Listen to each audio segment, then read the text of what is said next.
Assalamualaikum warahmatullahi wabarakatuh. Halo semua, nama gue Hanif Ardiansyah dari XTKR1. Kali ini gue bakal stand up komedi. Pertama-tama mari kita bahas tentang guru. Guru itu orang yang luar biasa, tapi kadang-kadang mereka juga bisa bikin kita terkejut. Misalnya mereka ngasih tugas, katanya gampang kok, cuma 1 halaman aja. Pas kita buka bukunya, malah ada 10 pertanyaan yang panjangnya setengah halaman. Itu gimana kita gak bingung? Sampai kita mikir, ini guru atau tukang karbit sih? Kayaknya mereka pikir kita tuh bisa bela diri sendiri buat ngerjain semua tugas itu. Murid-murid zaman dulu tuh punya sopan santun dan rasa hormat pada guru, serta kreatif banget. Misalnya nih, pas guru dateng, para murid berebutan bawa tasnya. Tentu saja sambil ngintip bocoran soal ujian di dalamnya. Kalau murid zaman alay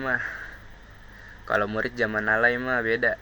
Lihat gurunya dateng bawa tas besar, bukannya bantuin malah diketawain sambil bisik-bisik.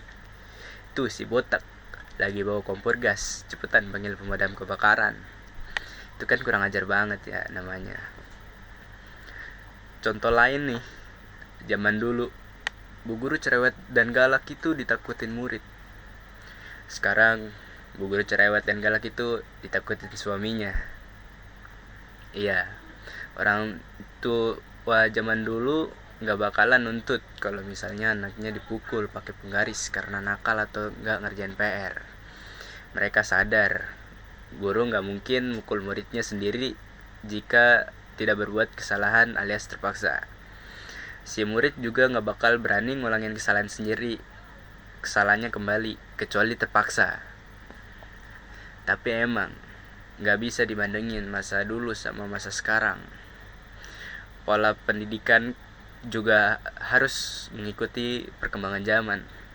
Gak mungkin di era internetisasi kita stagnan kayak zaman dulu.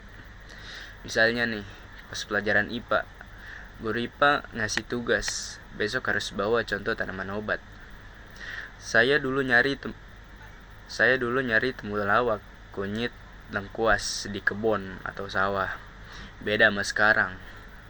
Disuruh bawa tanaman obat, nyarinya di apotek. Ya emang bener sih, di apotek emang banyak tanaman obat, tapi dalam bentuk ekstra kapsul. Yang paling lucu tuh, saudara saya, waktu teman-temannya sibuk nyari kunyit buat tugas praktek di sekolah, dia malah asik internetan. Waktu saya tanya, kenapa gak nyari bareng teman-teman? Dia jawab, ini juga lagi nyari om, di Google. Ngomong-ngomong soal Google, saya inget materi stand up komedi tentang pendidikan paling ngaco yang pernah saya baca. Judulnya Semar versus Google. Katanya si penulis naskah stand up komedi yang ditulis dalam bahasa Jawa, pendidikan di Indonesia itu udah didikte oleh Google. Katanya guru zaman sekarang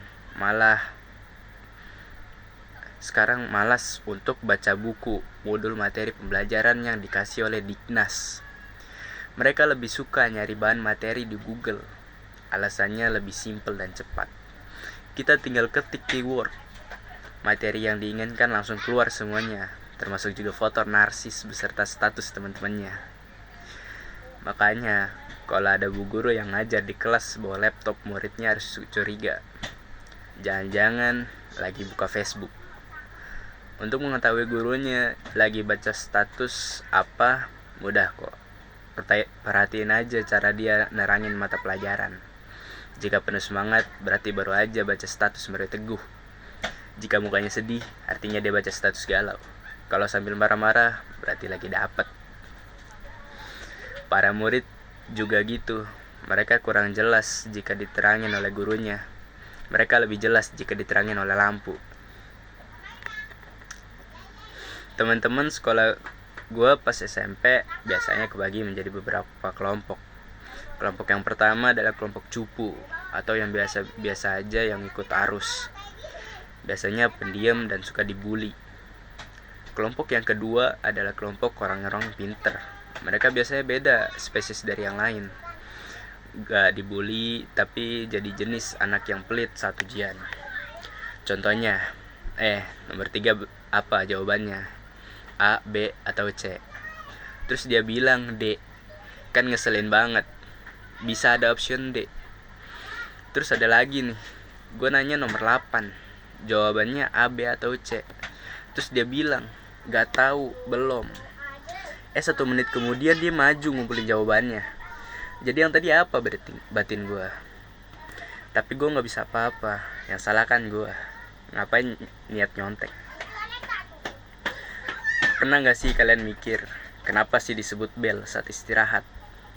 Padahal bunyi bel itu kayak tanda-tanda perang kan. Kalau dipikir-pikir ya, jangan-jangan guru-guru itu tukang spionase, dan bel itu kode rahasia. Waktunya teman-teman mereka tahu kita ada di mana. Terus kita semua langsung lari ke sana. Tapi teman-teman, kita patut berbangga. Kita sudah melewati semua itu dengan tegar.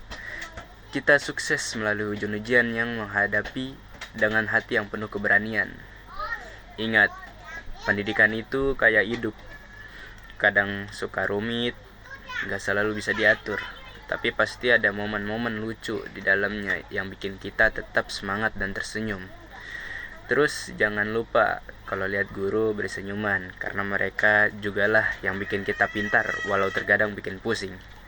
Saya Anipardiansyah, sekian, terima kasih.